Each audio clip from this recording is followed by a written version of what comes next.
Prolog. Pak, saya kebelet. Kebelet buang air. Kebelet pengen dinikahin sama bapak. Pak Erwin tersenyum tipis. Kemudian kembali melanjutkan langkahnya. Pak, jangan senyum. Kenapa? Tanyanya saat kedua bahu kami saling bersentuhan. Nanti aku mati. Pria tampan itu menaikkan sebelah alis. Mati? Ya, mati tenggelam ke dalam senyuman bapak. Aku nyengir kuda. Plak. Pak Erwin menepuk jidatku dengan selembar uang 100.000. Aku tersenyum puas. Lumayan, buat beli skincare. Dasar bos culun, lirihku. Sambil menenteng alat pel dan seember air, aku melangkah menuju ke ruangan resepsionis untuk melanjutkan pekerjaanku. Zara! Aku langsung menoleh ke belakang setelah Pak Erwin yang hendak menaiki lift memanggil. Jangan lupa mandi. Bau keringatmu nggak enak. Sialan. Aku langsung mencium keras seragam yang kukenakan. Pak Erwin terkekeh sebelum menghilang di telan lift. Aku menggeram. Awas kamu ya, Pak. Aku akan di hatimu dan menguras semua hartamu. Saya takut ketahuan, Pak. Ah, jangan kenceng-kenceng. Pak. Aku langsung terbangun dari lamunan, setelah Sekar menepuk dahiku sedikit keras. Kerja woye. Kerja. Ganggu aja, orang lagi enak-enak ngelamun, dengkusku sembari beranjak dari duduk. Kerjaan kamu tuh, belum kelar-kelar, balasnya sewot. Bawel. Aku mulai menyapu debu-debu yang ada di lantai. Gajinya sama, aku doang yang capek. Sekar masih berceloteh menceramahiku dengan tubuh membelakangi. Nyerocos mulu Donald bebek. Awas aja, sekarang kita empang sama-sama babu, tapi besok aku bakalan jadi bosmu. Halu, ejek Sekar. Hidup itu kurang enak gimana coba, pengen sesuatu tinggal halu. Aku tersenyum masam, kemudian melanjutkan pekerjaan yang membosankan ini. Terdengar suara gemuruh dari luar ruangan yang kami bersihkan. Sekar menjerit saat tubuhnya ditabrak beberapa orang yang berlari sambil membawa map di tangannya. Tubuh kurus dekil itu terjerembab ke lantai. Membuat tawaku langsung menyembur. Salah seorang pria berjas rapi yang menabrak Sekar berlalu begitu saja, menyusul temannya. Setelah sebelumnya berkata, "Sorry, kami buru-buru." Sekar tampak mengaduh kesakitan, sambil memegangi kakinya. Karena tidak tega, akhirnya aku mendekat sambil terkikik. Ingin membantu ia berdiri. Sekar masih menunduk, saat aku mengulurkan tangan. Sampai beberapa detik kemudian dia akhirnya mendongak, sambil menyibak rambut yang menutupi wajahnya. Santai aja keles. Aku nggak cengeng kayak kamu. Aku terkejut melihat bibirnya yang tersenyum sinis. Terus kenapa tadi pura-pura kesakitan? Caper, tanyaku ketus. Cielah kasihan, gak ada yang peduli. Bacot. Kalau aku yang jatuh emahaha, pasti ditolongin sama mereka. Berhubung kamu yang jatuh, mereka males. Anggap aja tikus got yang keinjek. Ah, udahlah gak perlu ditolong. Aku tertawa. Sekar kembali mengaduh lagi. Membuat tawaku terhenti. Bingung kenapa perempuan berhidung pesek itu kembali berakting. Sorot mataku beralih ke arah bayangan pria yang melangkah mendekat. Derap langkah sepatu pantofelnya berbunyi saat menapak lantai. Aduh, sakit Pak. Sekar semakin meringis kesakitan. Aku memutar bola mata malas. melihat drama yang dilakukan oleh Sekar. "Kamu kenapa?" tanya Pak Erwin dengan nada dingin. Tolong Pak, kaki saya terkilir," keluh Sekar. Mulutku menganga lebar, melihat pria tampan berhidung bangir itu membantu Sekar berdiri. Kemudian memapahnya untuk duduk di kursi panjang yang tersedia di sudut ruangan. Kedua tanganku terkepal. Pinter juga modus si Sekar. Kakinya pura-pura pincang saat dipapah oleh Pak Erwin. "Kok bisa begini?" tanyanya dengan suara berat. "Ditabrak gerombolan anak muda yang bawa map, Pak." "Oh, yang tadi, mereka mau melamar pekerjaan," jawab Pak Erwin.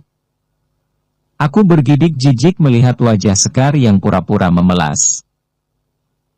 Sadar diri, sadar bentuk dikit napa?" Ting! Terlintas sebuah ide brilian di kepala. "Aduh duduh, Pak tolong.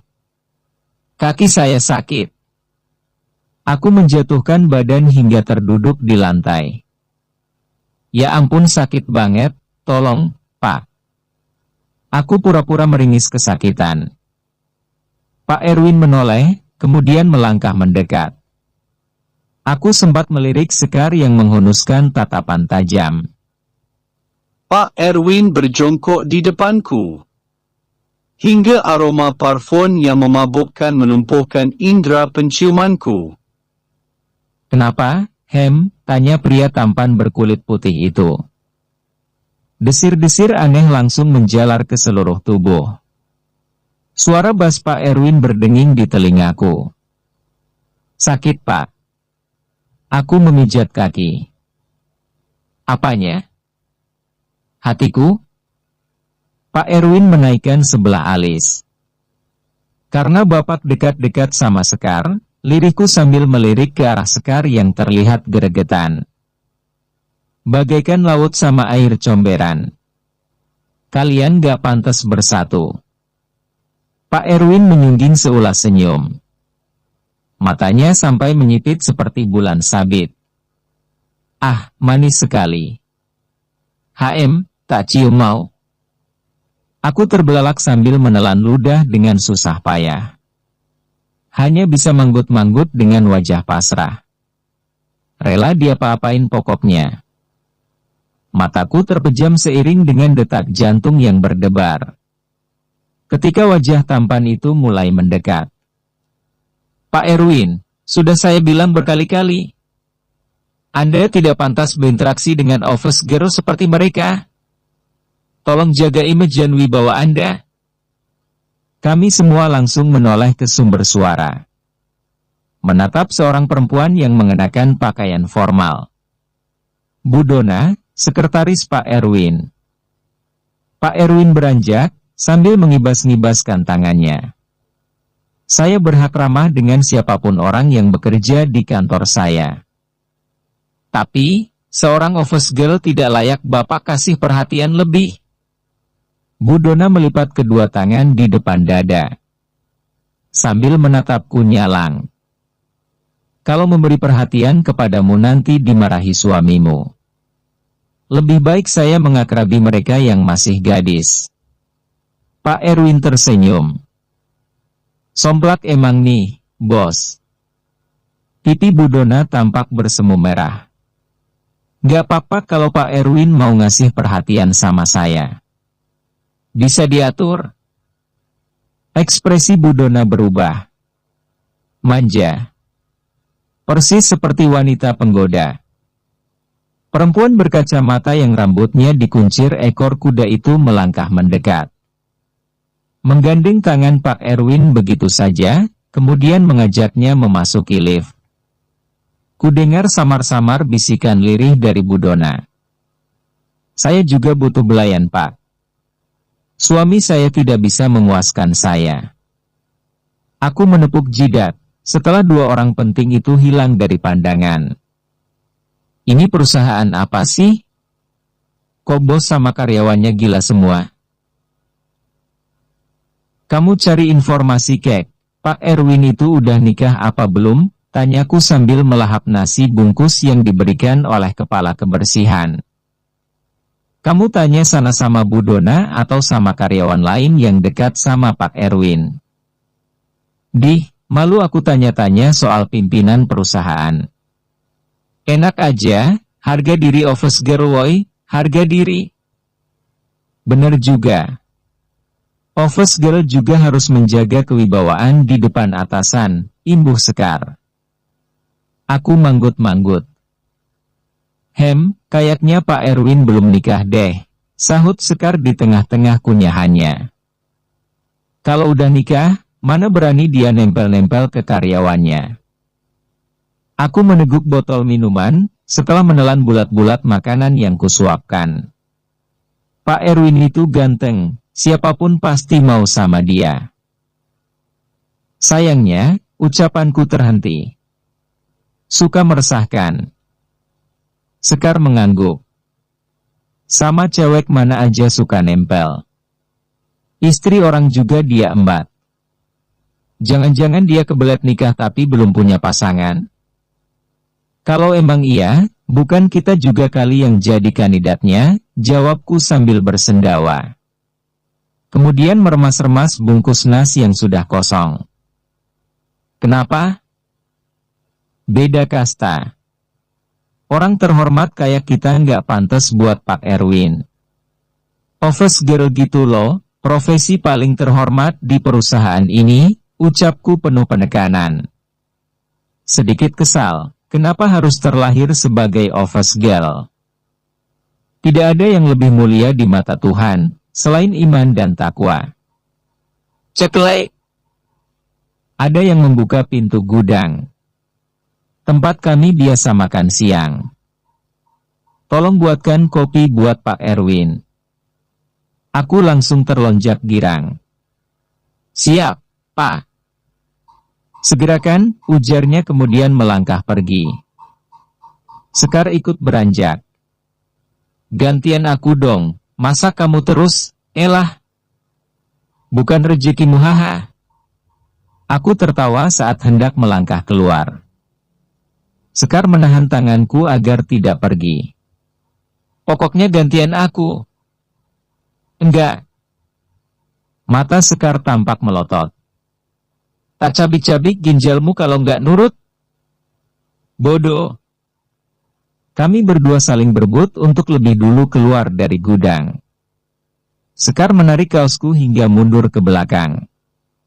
Aku gantian menarik rambutnya hingga dia meringis kesakitan. Merasa mendapat kesempatan. Aku langsung keluar dan mengunci Sekar di dalam gudang. Kurang ajar kamu Sarah. Kopinya, Pak, ucapku sambil menunduk. Setelah sampai di ruangan Pak Erwin. Taruh situ, titahnya yang masih fokus bermain game online pada ponselnya. Bersender pada kursi busa dengan kedua kaki yang naik ke atas meja. Ini CEO kok nggak ada serius-seriusnya kerja sih? Malah main game. Untung ganteng. Begitulah kalau anak orang kaya. Nggak perlu pinter-pinter, lulus kuliah langsung meneruskan perusahaan papa. Aku tebak, Pak Erwin berangkat ke kantor cuma untuk formalitas.